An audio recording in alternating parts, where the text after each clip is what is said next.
ఇకపోతే అధ్యక్ష, గత సంవత్సరం బడ్జెట్లో చెప్పిన కొన్ని విషయాలు పరిశీలిద్దాం.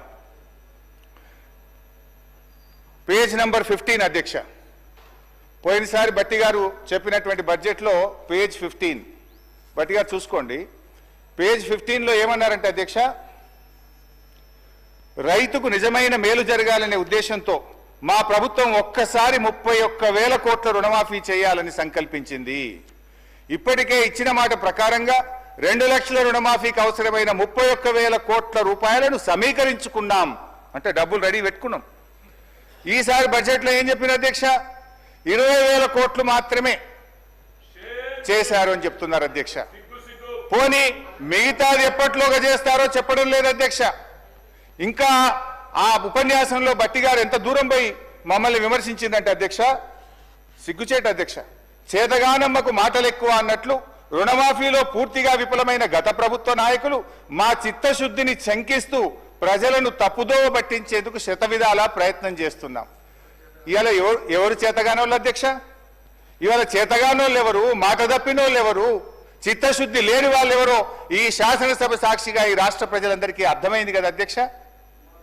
ఏమైంది 31,000 కోట్లు నిధులు సమీకరించుకున్నామని మీ ప్రసంగంలో చాలా గట్టిగా చెప్పారు కదా, ఏమైంది బట్టి గారు అని చెప్పి నేను అడుగుతా ఉన్నా. అదేవిధంగా పేజ్ నంబర్ 17 అధ్యక్ష, రైతు భరోసా పేరిట ఎకరానికి 15,000 చెల్లించాలని మా ప్రభుత్వ సంకల్పం అన్నారు. ఏమైంది మీ సంకల్పం? ఎక్కడ పోయింది మీ రైతు భరోసా? పథకం పేరు మార్చారు తప్ప 15,000 ఇవ్వలేదు. పోయిన బడ్జెట్ స్పీచ్ లో 15,000 ఇస్తామని చెప్పి స్పష్టంగా మీ ఉపన్యాసంలో చెప్పారు. వానకాలం ఎగబెట్టిండ్రు, యాసంగికి 12,000 అన్నారు. ఆ 12,000 కూడా సగం మందికి కూడా ఇవ్వని పరిస్థితి ఉన్నది అధ్యక్ష. అధ్యక్ష, పేజ్ నంబర్ 27 అధ్యక్ష, పేజ్ నంబర్ 27లో బడ్జెట్లో రైతులతో పాటు కౌలు రైతులకు గతంలో కన్నా భిన్నంగా రైతు భరోసా సాయాన్ని ఇవ్వడానికి మార్గదర్శకాలు చేసుకున్నాం. కౌలు రైతులకు రైతు బీమా కూడా ఇస్తాం. ఎంత గొప్పగా చెప్పింది అధ్యక్ష. అది విన్న కౌలు రైతుల గుండెలు ఉప్పొంగినాయి ఆ రోజు. కానీ ఇవాళ అదే కౌలు రైతుల గుండెలు ఔసిపోతున్నాయి అధ్యక్ష. ఎందుకు ఇప్పుడు ఏమంటున్నారంటే రైతులు కౌలు రైతులు మీరే ఇద్దరు చూసుకోవాలని చెప్పి వ్యవసాయ మంత్రి గారు సెలవిచ్చారు అధ్యక్ష. కౌలు రైతుల బీమా గురించి అయితే మొత్తానికే మర్చిపోయింది అధ్యక్ష. ఈసారి బట్టి గారి బడ్జెట్లో కౌలు రైతుల ప్రస్తావనే లేకుండా పోయింది అధ్యక్ష. ఇకపోతే అధ్యక్ష, పేజ్ నంబర్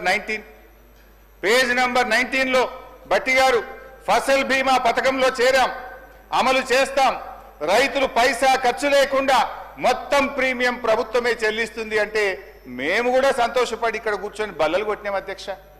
సంతోషపడ్డాం అధ్యక్ష. బడ్జెట్లో 1,300 కోట్ల రూపాయలు పెట్టామని చెప్పారు. మరి ఏమైంది?